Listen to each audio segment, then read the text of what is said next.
We're going to talk about fentanyl today, and some fentanyl that we haven't seen in the city of Bloomington or Minnesota, to our knowledge. In the city of Bloomington this year, we've had 70 overdose, and we've had 15 fatalities. That is a record for us. Last year in 2021, we had 6, and we're already at 15 this year. So on Tuesday, November 8th, our officers executed a search warrant at the 103 block of Devonshire Circle. And during this search warrant, we have uncovered some new deadly fentanyl, unfortunately. What we got is what is referred to as,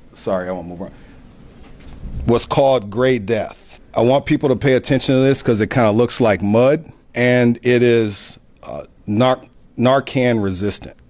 So what does that mean? We give Narcan doses to people when they overdose, but this gray death, which again we have not seen to our knowledge in Minnesota, and for sure within the city of Bloomington, is Narcan resistant. Next to that is something that we haven't seen either. Typically this would look like what we call black tar heroin, but now this is also fentanyl. And then obviously we have our M30 fentanyl pills, and then on the other side is what some additional fentanyl. This fentanyl that you're seeing on this table is enough to kill 32,000 people. 32,000 people is enough right here. The gray death is extremely concerning to us because a lot of, we're going to get this out to our law enforcement partners also, because a lot of police officers may miss this. There are some other people who may be living with someone and you may miss this because it kind of looks like mud. This other stuff kind of looks like, some tar that someone may have from smoking out of a marijuana pipe. But these are very highly concentrated things of fentanyl, and they're very deadly, again, being resistant to Narcan. So during the search warrant, 57 grams of suspected fentanyl were recovered, and over 755 inbox 30 fentanyl pills. And again, this is enough to kill 32,000 people.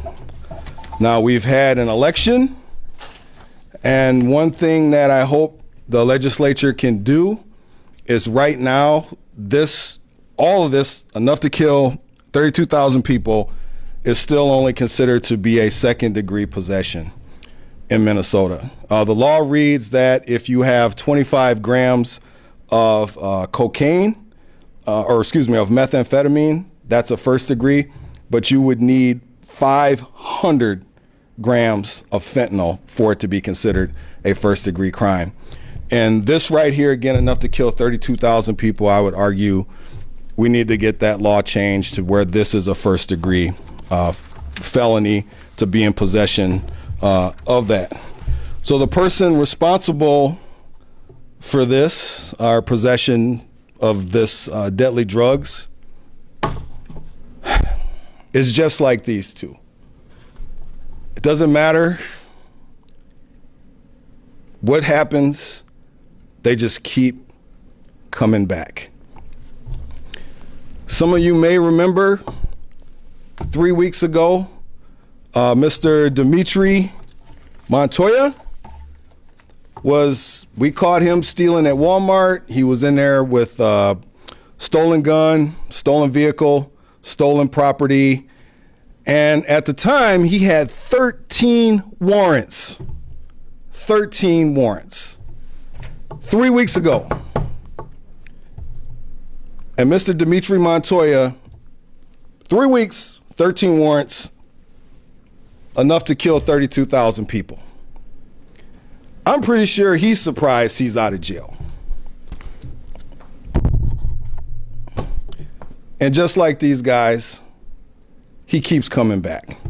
But I go back to, this is Bloomington, and if you break the law here, especially in this case, Regardless of how many times we got to lock you up, we're going to continue to lock him up. But 13 warrants and out in 3 weeks, I just don't understand how that happens, in addition to the charges we had with him. So the criminal complaint right now, he is being charged, and that should be out. He is being charged with first-degree sale of narcotics, second-degree possession of narcotics right now.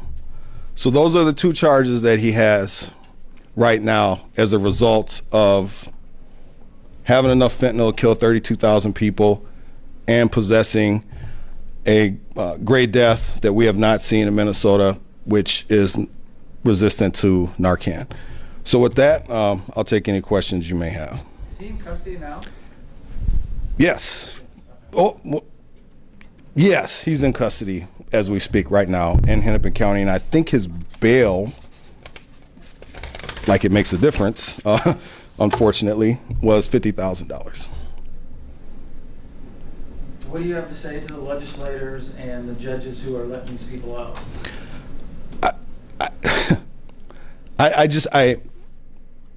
I don't I mean, so the question was, what do I have to say to the legislatures and the judges that are letting people out? Right now, everybody's talking public safety, but when we actually get down to the meat and potatoes of it,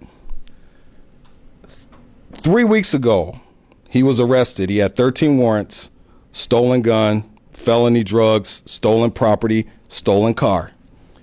And now he's out with enough fentanyl to kill 32,000 people. It's not working. I don't know why they would let him out. I mean, that's a good question that maybe someone should ask them. But I think the public, and I say this over and over again, every single time these people get out, we have to send someone in this uniform to go get them. And that increases the likelihood of something happening.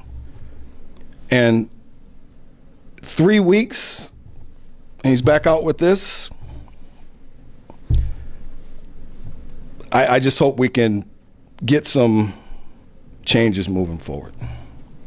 What counties where were the 13 warrants from? What counties? All of them.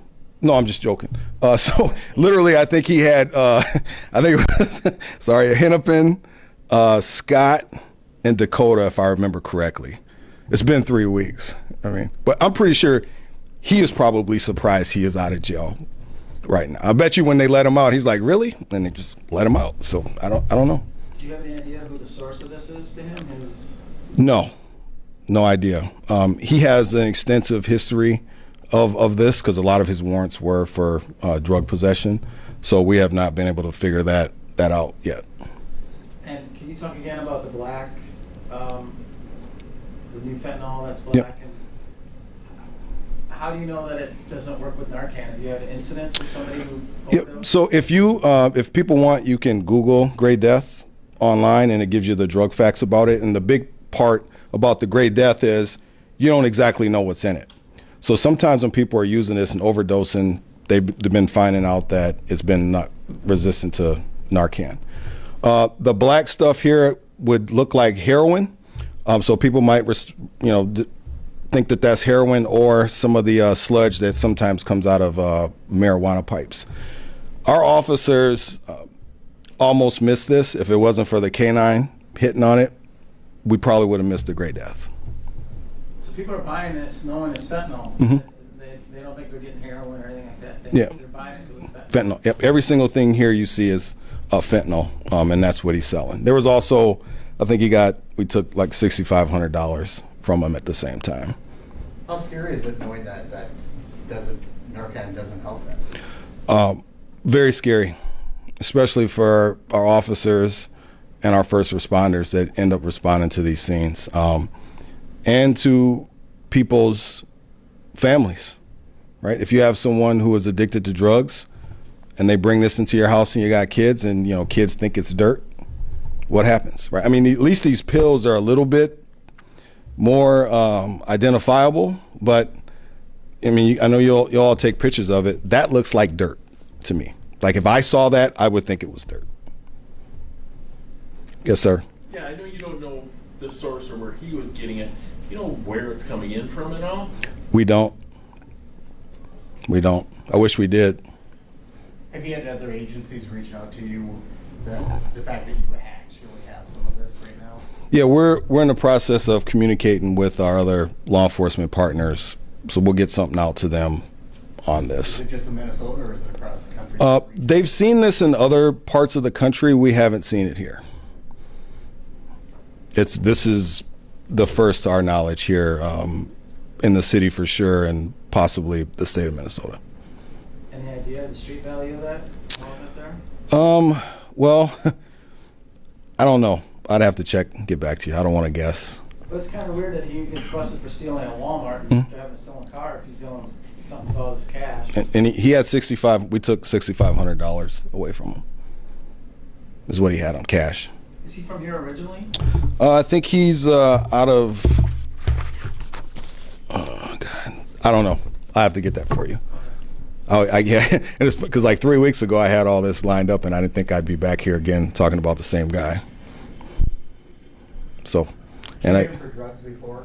Yep, he had drugs, and one of our charges for him was felony drugs. So I mean, I go back to,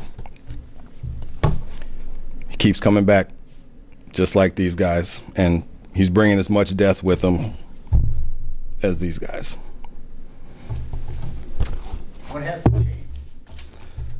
Well, I think for this one, I mean, you can't be out of jail after 3 weeks with 13 warrants.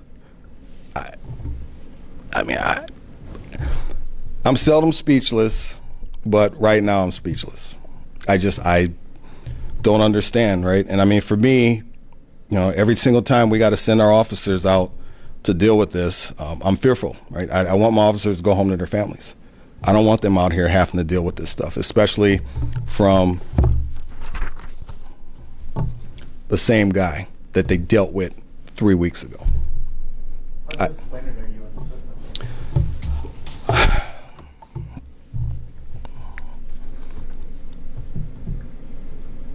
I'm disappointed. Like like I said, before I became a police officer, I was very active in the community, so I get some of the reform aspects of it, but this is not what that looks like. I really wish that for people like him, he needs to go to prison and needs to get some real programming so he doesn't come out and do this again. But I go back to 3 weeks. So our press conference, I think, was October 18th, and I think we arrested him on the 16th. 3 weeks. And he's back out doing this again. I don't know what to do, but I can tell you that in this city, we will lock him up as many times as we need to. I don't care if we have to lock him up 100 times, right? This aspect of the criminal justice system is going to continue to do its job, period. And, for me, I'll just write his name on here, and if he comes back, we'll just give him the same jersey he had when he left. So it's all good. I mean, we got a washing machine, so and some Sharpies, so he'll be all right. Yes, sir. What's the difference between first and second degree possession in this case, and would it matter in his case since he's also got a first degree sale? Yeah, so right now in this case, he would be charged with first degree if they had the same qualifications for methamphetamine. So the difference right now, he'd probably need about another 440 something grams for this to be a first degree case. And that's cop math, so. What did you say bail was set at? $50,000.